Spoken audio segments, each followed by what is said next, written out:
இந்த லோகத்தை மீட்டிடவே இறைவன் ஒளியாய் இருளில் உதித்தார். இந்த நற்செய்தி சாற்றிடுவோம். இறைவன் ஒளியாய் இருளில் உதித்தார். இந்த நற்செய்தி சாற்றிடுவோம். இயேசு மானிடனாய் பிறந்தார். மேய்ப்பர்கள் நாவினிலே தங்கள் மந்தையை காத்திருக்க. மேய்ப்பர்கள் நாவினிலே தங்கள் மந்தையை காத்திருக்க. தூதர்கள் வானத்திலே தோன்றி தேவனை துதித்தனரே. தூதர்கள் வானத்திலே தோன்றி தேவனை துதித்தனரே. இயேசு மானிடனாய் பிறந்தார். இந்த லோகத்தை மீட்டிடவே இறைவன் ஒளியாய் இருளில் உதித்தார். இந்த நற்செய்தி சாற்றிடுவோம். இறைவன் ஒளியாய் இருளில் உதித்தார். இந்த நற்செய்தி சாற்றிடுவோம். இயேசு மானிடனாய் பிறந்தார். பத்தி பேசணும் சிஸ்டர் சொன்னாங்க. நான் எதுவுமே கொண்டு வரல, இருந்தாலும் எனக்குள்ள ஒரு தாட்டு, நான் இயேசு பிறப்பு பற்றி பேசலையே, நான் கொடுத்தாங்க நம்ம செய்யலேன்னு ஒரு யோசனை இருந்துச்சு. அப்போ என் பொண்ணு சொன்னான், அம்மா எதுக்கும் எடுக்காட்டி பரவாயில்லம்மா, இயேசு பிறந்தாருன்னு சொல்லிட்டு வாங்க, அதே பெரிய விஷயம் தான். இயேசு வந்து வீட்டில் பிறந்தாங்கன்னு சொன்னாவே பெரிய விஷயம். நிறைய பேருக்கு அது தெரியாதும்மா. இயேசு பிறந்தா என்ன கிடைக்கும்னு யாருக்கும் நிறைய பேருக்கு தெரியாது. இயேசு பிறந்துட்டாரா அன்னைக்கு கிறிஸ்மஸ், அது மட்டும் தான் எல்லாரும் யோசிப்பாங்கம்மா. ஆனால் அதெல்லாம் ஒன்றும் கிடையாது. இயேசு பிறந்து என்னெல்லாம் கிடைக்கும்னு அவங்களுக்கு தெரியாது. ஆனால் இயேசு பிறந்துட்டாங்க அவங்க ஒருத்தரும் அவங்க வாயில சொல்லணும்னு மட்டும் சொன்னாவே அதுவே பெரிய விஷயமா. அது அறிக்கை செய்யணும்ல. பாஸ்டர் எப்பயும் சொல்லுவாங்க, நாவல என்ன சொல்றீங்களோ அதுதான் நடக்கும்னு பாஸ்டர் எங்களுக்கு எப்பயுமே சொல்லுவாங்க. அது போல நீங்க அதை சொல்லி பாருங்களேன், அதுவே நல்லா தான் இருக்கும் அப்படின்னு சொல்லி கிண்டல் அடிச்சான்.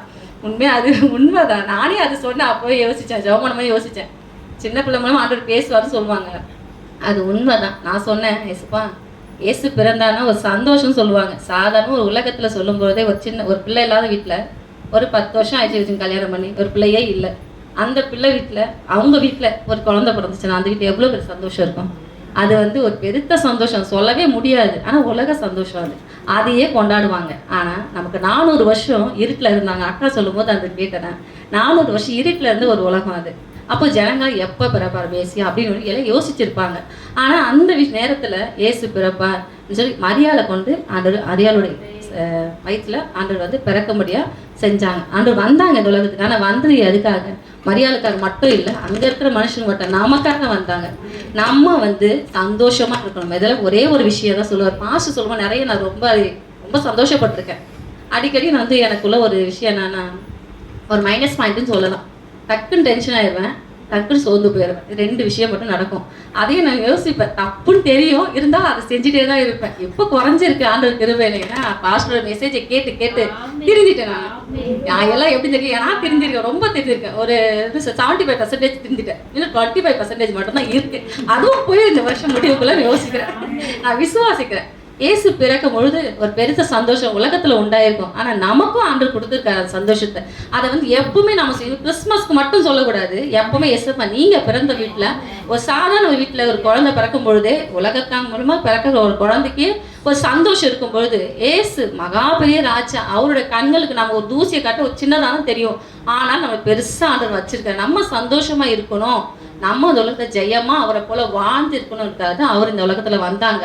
அதை நம்ம வாழ்ந்து காட்டணும். நமக்கு கொடுத்த நாள் வரைக்கும் அவருக்காக வைராக்கியமா வாழ்ந்து சந்தோஷமா வாழ்ந்து காட்டணும். எல்லாரும் பார்க்கணும், நம்ம முகத்தை சந்தோஷத்தை மட்டும் தான் பார்க்கணும்னு ஆண்டவர் நேசிப்பாரு. உண்மையை ஆண்டவர் விரும்புற ஒரு காரியம் என்னன்னு பார்த்தீங்கன்னா, அம்மா பிள்ளைங்க சந்தோஷமா இருக்கணும். சாதாரணமா பார்த்தீங்கன்னா நம்ம பெத்த பிள்ளைங்க நம்ம அழுதா பிடிக்காது, சிரிக்கிற பிள்ளை தான் நமக்கு ரொம்ப பிடிக்கும். சாதாரணமாகவே சொன்னாவே ஒரு தாய்க்கு என்ன பிடிக்கும்? எல்லாமே தாய் மாதிரி தான். இங்கே பிள்ளைங்க அழுதா பிடிக்குமா, சிரிச்சா பிடிக்குமா? அப்போ சாதாரண அம்மா வந்து மோசமான ஒரு தாய், அதான் குழந்தை கட்டுற ஒரு தாய். ஆனால் நாமளே நம்ம பிள்ளைங்க சிரிச்சுட்டு இருக்கணும்னு நினைக்கிறோம். ஆனால் நம்மளுக்கு படிச்சு பரமபிதா அவர் நம்மளை எவ்வளோ நேசிச்சிருக்காரு தெரியுங்களா? அளவே இல்லை, இவ்வளோதான் அளவு அப்படி சொல்லவே முடியாது. அவர் அப்போ நம்மளை எப்படி இருக்கணும்னு நினைப்பாரு, சந்தோஷமா இருக்கணும் தான் நினைப்பாரு. அதனால ஏசு பிறந்த இந்த வருஷத்துல 25 தான் கொண்டாடுவாங்க. ஆனால் நம்ம 6ஆம் தேதியே ஸ்டார்ட் பண்ணிடுவோம் சந்தோஷப்படுறதுக்கு. இந்த 6ஆம் தேதி ஏசப்பா வந்து 25 தான் பிறந்தாரு, அன்னைக்கு தான் சந்தோஷப்படணும்லாம் கிடையாது, இன்னையிலேருந்தே பிறந்துட்டாரு. இனிமே நம்ம மனசுக்குள்ள எப்பவுமே நான் சந்தோஷமா இருப்பேன். இது ஒரு தீர்மானம் மட்டும் எடுத்துக்கோங்க. எப்பவுமே ஏசப்பா சந்தோஷமா இருக்கிறதுக்கு உதவி செய்யுங்க, அதுக்கு கிருபை கேளுங்க. பாஸ்ட் ஒரு விஷயம் சொன்னாங்க, ஞாபகம் இருக்குங்களா? ஒரு மாதிரி சொன்னார் மெசேஜ், போன சண்டே தான் நினைக்கிறேன். காலையில் எழுந்ததுமே ஃபேமிலி ப்ரேயரில் சொன்னார் போல, காலையில் எழுந்துமே சந்தோஷமா சிரிச்சுட்டு நன்றி சொல்லுவாராம். அதை நான் இப்போ ட்ரை பண்ணுறேன். காலையில் எழுந்துச்சு வெள்ளிக்கிழமையில ஃபேமிலி ப்ரேயர் சொன்னார் நினைக்கிறேன். காலையில் எழுந்ததுமே சண்டேவா, சரி ஓகே, காலையில் எழுந்ததுமே சிரிச்சுக்கிட்டே சொல்லுவாராம். அவர் எப்பவுமே பாசி சிரிச்சிருப்பாங்க, அது ஒன்று சொல்ல முடியாது. காலையில் எழுந்து ஏசப்பா நன்றி ஆண்டவரே அப்படின்னு சொல்லி சிரிச்சுட்டு சொல்லுவாராம். அதை நான் ட்ரை பண்ணிட்டு இருக்கேன். நான் அது ரொம்ப ஒர்க் அவுட் ஆகுது. அன்னைக்கு ஃபுல்லாக டென்ஷன் இல்லாமல் இருக்கிற மாதிரி இருக்கு. நீங்கள் வேணால் ட்ரை பண்ணி பாருங்க. முதல்ல சந்தோஷமாக இருக்க கற்றுக்குங்க. யாருமே வந்து எல்லா சூழ்நிலையும் சந்தோஷமாக இருக்க முடியாது மனுஷனால. ஆனால் முக்கால்வாசி மினிமம் 75% ஆச்சு நம்ம எப்போ சந்தோஷமாக இருக்க கற்றுக்கலாம். சரிங்களா? ரொம்ப தேங்க்ஸ், கேட்டதுக்காக தேங்க்ஸ்.